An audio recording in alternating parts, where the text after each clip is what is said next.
ဇလန်ကတော့1896ခုနှစ်ရွှေပြိုင်ဆိုင်တူးနေကြတဲ့ကာလမှာဆန်ဖရန်စစ္စကိုကနေ အလက်စကာကိုရောက်ရှိလာတဲ့ဂျက်ကွန်ရိုင်းဆိုတဲ့လူငယ်လေးနဲ့စတင်ထားပါတယ်။သူ့เจ้าကိုရောက်ချင်းအထုပ်တော်မချရသေးခင်မှာပဲ Beauty လို့ခေါ်တဲ့တခြားရှာဖွေရေးသမားတစ်ယောက်ကသူ့ကိုလာရောက်ပူးပေါင်းမှုကမ်းလှမ်းပါတယ်။ Beauty ကသူလေ့ကျင့်ပေးမဲ့ခွေးကိုလည်းဂုဏ်ယူတင်နေစွာပြသခဲ့ပြီးဒီဒေသမှာခွေးတိုက်ပွဲတွေဟာအလွန်တွက်ချေကြိုက်ကြောင်းပြောပြပါတယ်။ Beauty ကသူ့ရဲ့တငယ်ချင်းတွေဖြစ်တဲ့လူနဲ့တင်ကာတို့နဲ့ပါမိတ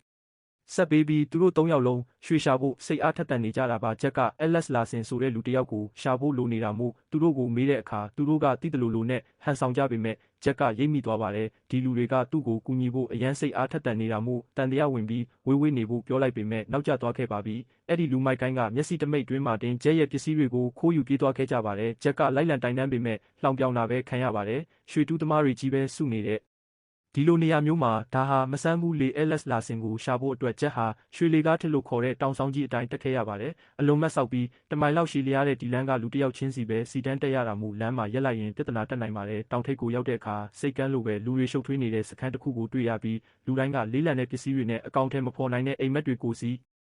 တဲဆောင်ထားကြပါတယ်ကံကောင်းစွာနဲ့ပဲလူတစ်ယောက်ကလမ်းညွန်ပေးလို့ဂျက်တစ်ယောက်အဲလက်စ်လာဆင်နဲ့တွေ့ဆုံခွင့်ရခဲ့ပါတယ်ဂျက်ကသူစာပို့ထားတဲ့အကြောင်းပြောပေမဲ့အဲလက်စ်ကတော့သူစာမတက်ကြောင်းနဲ့လူတိုင်းလည်းတိကျကြောင်းအေးစစ်စစ်ပဲပြန်ပြောပါတယ်သူတို့နှစ်ယောက်ရဲ့အစပြုမှုကတိတ်မကောင်းတာမို့ဂျက်ကထပ်မံရှင်းပြပါတယ်သူ့အဖေကစကော့ကွန်ရိုင်းဖြစ်ပြီးအဖေကဒီနေရာကနေရွှေမုံတွေအပြည့်နဲ့စားတစောင်းပို့ခဲ့ပူကြောင်းအဲ့ဒီထဲမှာမြေပုံအသေးစိတ်လည်းပါဝင်ကြောင်းပြောပြပါတယ်ပြီးတော့လမ်းပြပေးရင်ရွှတေးကိုအညီအမျှခွဲဝေပေးမယ်လို့အဲလက်စ်ကိုကမ်းလှမ်းပါတယ်ဒါပေမဲ့အဲလက်စ်ကတော့အေးဆက်ဆက်ပဲညင်းပယ်လိုက်ပြီးဒီကလူတိုင်းအိမ်ကိုရွှေမုံတွေပို့လေးရှိကြကြောင်းစကော့ကွန်ရိုင်းဟာလည်းဘာမှအဖက်တင်အောင်မတူးနိုင်ခဲ့ကြောင်းပြောပြီးဂျက်ကိုဆန်ဖရန်စစ္စကိုဆောက်ကိုပြန်ပြီးရိုးရိုးအလုပ်ပဲလုပ်ဖို့အကြံပေးပါတယ်အဲလက်စ်ကဂျက်နဲ့စကားပြောနေရင်သူတို့အဖွဲ့ရဲ့တတိယမြောက်လမ်းပြဖြစ်တဲ့ Dutch ဆိုသူကွယ်လွန်သွားလို့ဇာပနာအတွက်ပါစီစဉ်နေရတာပါအခုဆိုရင်အဖွဲ့ထဲမှာအဲလက်စ်နဲ့သူ့တငယ်ချင်းဟောင်းစကွန်ကာနှစ်ယောက်ပဲကြံပါတော့တယ်စကွန်ကာကတော့အဲလက်စ်ထက်စာရင်အကောင်မြင့်စိတ်ရှိပြီးဂျက်ကိုလည်းနွေးနွေးထွေးထွေးဆက်ဆံကစကော့အကြောင်းတွေကိုပြောပြပါတယ်ဒါပေမဲ့ဂျက်ကိုအဖွဲ့ထဲခေါ်ဖို့ပြောတဲ့အခါအဲလက်စ်ကစိတ်တူပြီးဒီကောင်လေးတော်ထဲမှာတရက်တောင်ခံမှာမဟုတ်ဘူးလို့ပြောပါတယ်ဒါပေမဲ့ဂျက်ကတော့လူကြီးတစ်ယောက်ရဲ့စိတ်ပုတ်မှုကြောင့်နောက်ဆုတ်သွားမဲ့သူမဟုတ်ပါဘူးသူကကူညီသည်ဖြစ်စေမကူညီသည်ဖြစ်စေသွားမှာဖြစ်ပြီးအဲလက်စ်အနေနဲ့ကလေးတစ်ယောက်တော်ထဲမှာအေးခဲတည်ဆုံသွားမဲ့အပြစ်ရှိစိတ်ကိုတစ်သက်လုံးတည်ပိုးခြင်းရင်တော့မကူညီပဲနေနိုင်ကြောင်းပြောပြီးအကြက်ကင်လိုက်ပါတယ်ဒါနဲ့ပဲအဲလက်စ်လည်းသဘောတူလိုက်ရပြီးလမ်းမှာအပိုးပစ္စည်းလိုဝင်ထုတ်ဝင်ပို့မဖြစ်ဖို့တတိပေးပါတယ်စကွန်ကာကတော့အဖော်ရလို့ဝမ်းသာနေရှာပါတယ်မကြခင်မှာပဲသူတို့ရဲ့ခွေးဆွဲလဲဟာမြူနင်းတွေကိုဖျက်ကျော်ပြီးတောနက်ထဲဝင်ရောက်လာခဲ့ပါတယ်လူရောခွေးပါမပင်ပန်းစေဖို့လမ်းမှာခဏနာပြီးအလုတ်လဲကြပြောင်းလုပ်ကြပါတယ်ချက်ကတဘာဝရှုခင်းတွေကိုငင်းမောကြည့်ရှုခွင့်ရပေမဲ့အန်ရယ်တွေကလည်းအများသားပါသူတို့နောက်ကိုဝင်းပလွေအုပ်ကြီးတအုပ်ကတိတ်တဆိတ်လိုက်လာတာကိုမြင်ပြီးဂျက်တယောက်ကြောက်လန့်သွားပေမဲ့အဲလက်စ်ကတနက်ဖောက်ပြီးမောင်းထုတ်လိုက်ပါတယ်ညရောက်တော့စခန်းချကြတဲ့အခါအဲလက်စ်ကလူတစ်ဖြစ်တဲ့ဂျက်ကိုစိတ်မရှိဖြစ်နေပြီးစကွန်ကာကတော့ဂျက်သွားတိုက်ဆေးတယ်လာတာကိုကြည့်ပြီးတန်ရှင်ရဲ့အယူမှုဖြစ်လာကြည်လားလို့ရေမောပါတယ်ဂျက်ကမိဖို့နာကက်ရက်မိလို့တင်းငယ်တဲ့မတော်တဆမှုဖြစ်တဲ့အခါအဲလက်စ်ကဒါကိုတင်ငန်းစာပေးဖို့အတွက်ဂျက်ရဲ့အတုံးမလိုတဲ့ပစ္စည်းတွေကိုမြေကြီးပေါ်တွန်းချပစ်ပြီးခွေးတွေကိုအလကားပင်ပန်းစေတယ်လို့စူပူပါတယ်ပြီးတော့တဲကျင်တဲ့ပစ္စည်းကိုကိုယ်တိုင်ပဲတည်ဖို့ပြောပါတယ်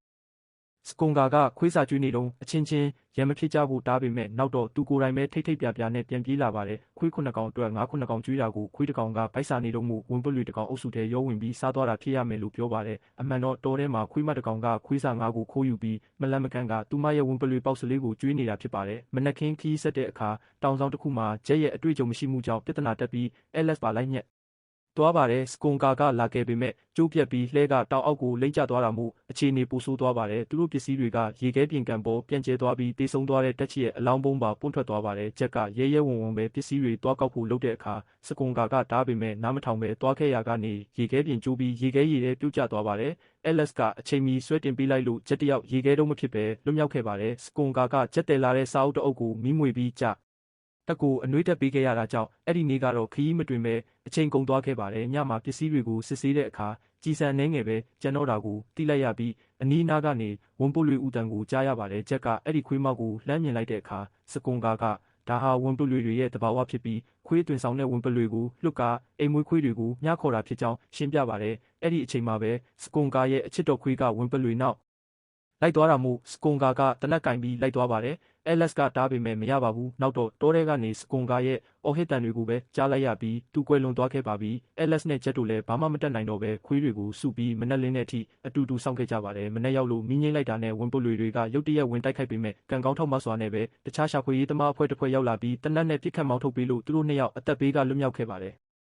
အဲ့ဒီပြစ်ခတ်မှုမှာဝန်ပလွေမကြီးကဒဏ်ရာအပြင်းထန်ရပြီးသူမရဲ့တားပေါက်လေးစီပြန်ရောက်လာပေမဲ့မကြာခင်မှာပဲတေဆုံးသွားခဲ့ပါတယ်။ဒါကြောင့်ဝန်ပလွေအုပ်ကတားပေါက်လေးကိုတကောင်နဲ့ထားပစ်ခဲ့ကြပါတယ်။ဝန်ပလွေပေါက်စလေးဟာလူတွေကိုရှောင်ရှားရင်းအစာနဲ့ရေကိုခက်ခက်ခဲခဲရှာဖွေရပါတယ်။တိုက်ဆိုင်မဲချက်ကရေသွားခတ်ရင်းဝန်ပလွေပေါက်စလေးနဲ့တွေ့ဆုံခဲ့ပါတယ်။ဝန်ပလွေလေးကတေးငယ်ပြီးခွေးနဲ့တူတာမှုချက်ကမကြောက်ပဲလေချုံပြီးခေါ်ပေမဲ့ဝန်ပလွေလေးကတော့ထွက်ပြေးသွားပါတယ်။နောက်တော့ဗိုက်စာလုံးနဲ့ဝန်ပုတ်လွှလေလေးဟာထောင်ချောက်တစ်ခုတည်းမိသွားခဲ့ပါတယ်။တစ်ဖက်မှာလည်းဂျက်နဲ့အဲလက်စ်တို့ဟာခီးဆက်ရင်းဒက်ချ်ရဲ့အလောင်းကိုမြေမြုပ်ပေးခဲ့ကြပါတယ်။အဲလက်စ်ကဒက်ချ်ကိုသူဘယ်တော့မှမကြိုက်ခဲ့ကြောင်းဒါပေမဲ့တာဝန်ရလုပ်ပေးရတာဖြစ်ကြောင်းဝန်ခံပါတယ်။အခုတော့သူတို့ဂလွန်တိုင်းမျိုးကိုရောက်ရှိလာခဲ့ပါပြီ။အဲလက်စ်ကဂျက်ကိုလမ်းခွဲဖို့ညွှန်ကြားချက်အချို့ပေးပေမဲ့ဂျက်ကတော့အလွယ်တကူလမ်းခွဲမဲ့ပုံမပေါ်ပါဘူး။ဂျက်ကဘာအရက်ဆိုင်တစ်ခုတည်းဝင်သွားတဲ့အခါအဲလက်စ်ကဘလင်ဒါဆိုတဲ့အမျိုးသမီးချောလေးနဲ့စကားပြ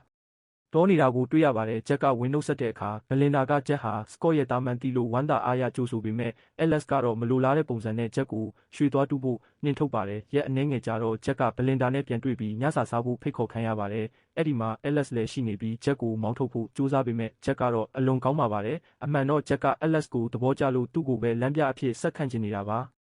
အဲလက်စ်လည်းမငင်းနိုင်တော့ပဲနောက်ဆုံးမှာသဘောတူလိုက်ရပါတယ်ဂျက်ကဘလင်ဒါစီကစာအုပ်တအုပ်ငါပြီးသူတို့ကို2ယောက်ထဲထားခဲ့ပေးပါတယ်နောက်ပိုင်းမှာဂျက်ကလှေတစင်းတိဆောက်နေပြီးအဲလက်စ်ကလာရောက်ကူညီတာကိုကြည်ပြီးဝမ်းသာနေပါတယ်ဒါပေမဲ့အဲလက်စ်ကသူတို့ဟာပါတနာတွဲဖက်မဟုတ်ပဲအဖေဖြစ်သူရဲ့မြေကွက်စီကိုပဲလိုက်ပို့ပေးမှဖြစ်ကြောင်းသတိပေးပါတယ်သတင်းပတ်တွေကုန်လွန်သွားတဲ့အခါဝန်ပလွေပေါက်စလေးဟာလည်းအကောင်ကြီးဝန်ပလွေတစ်ကောင်ဖြစ်လာခဲ့ပါတယ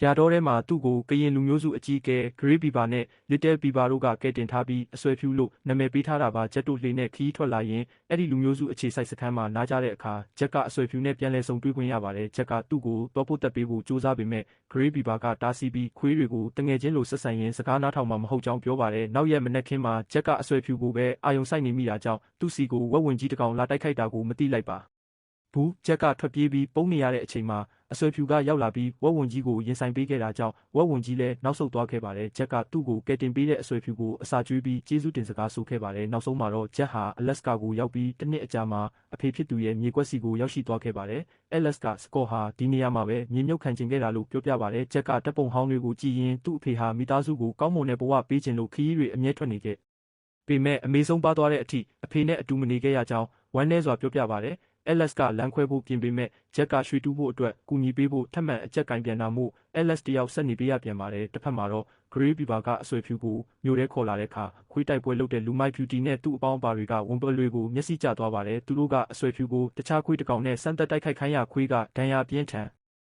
ရသွားပါတယ်ဒါကိုလူမိုက်တွေက Great Beaver ကိုအပြစ်ပုံချပြီးဒီဒေတာမှာဝန်ပလွေမွေးတာတရားမဝင်ကြောင်းချင်းချောက်ကရော်ကြီးအဖြစ်အဆွေဖြူကိုလူယူသွားကြပါတယ်သူတို့ကအဆွေဖြူကိုရက်ဆက်လေ့ကျင့်ပေးပြီးတခြားခွေးတွေနဲ့တိုက်ခိုက်ခိုင်းကပတ်စံတွေအများကြီးရှာဖွေကြပါတယ်ဂျက်တို့မြေကွက်မှာတော့အဲလက်စ်ကဂျက်နဲ့လမ်းခွဲဖို့စိတ်ကူးကိုလုံးဝလက်လျှော့လိုက်ပြီးဂျက်စီကနေစာတင်ယူနေပါတယ်တောထဲမှာ2ယောက်ထဲနေရတာကြာလာတော့အသေးဖွဲကိစ္စတွေနဲ့ရန်ဖြစ်ကြပြီးကလွန်တိုင်းမျိုးစီခီးတူတစ်ခုထွက်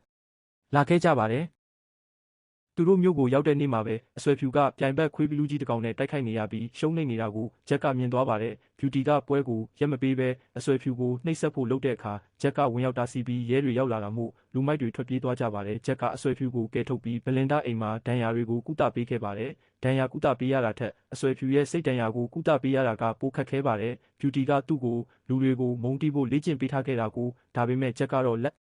်မလျှော့ပဲမေတ္တာတရားတွေအသားစိမ့်တွေနဲ့အဆွေဖြူရဲ့ယုံကြည်မှုကိုတဖြည်းဖြည်းပြန်လည်ရယူခဲ့ပါတယ်နောက်ပိုင်းမှာသူတို့ရွှေတွင်းထဲမှာမတော်တဆမှုဖြစ်ပြီးဂျက်ကြောက်တုံးတွေကြားညှက်နေတဲ့အခါအဆွေဖြူနဲ့အဲလက်စ်တို့ပူးပေါင်းပြီးကယ်တင်နိုင်ခဲ့ပါတယ်အဲ့ဒီမှာပဲအဲလက်စ်ဟာနှစ်ပေါင်းများစွာအတွင်းပထမဆုံးအကြိမ်ဖြစ်ရွှေတုံးကြီးတွေကိုအံ့ဩဖွယ်တွေ့ရှိသွားခဲ့ပါတယ်ဂျက်ကအဲ့ဒီရွှေတွေကိုတွားရောက်စစ်ဆေးဖို့မျိုးထဲသွားတဲ့အခါလူမိုက်တွေကမြင်သွားပြီးသူတို့နောက်ကိုလိုက်လာကြပါတယ်ညတစ်ခေါက်မှာလူမိုက်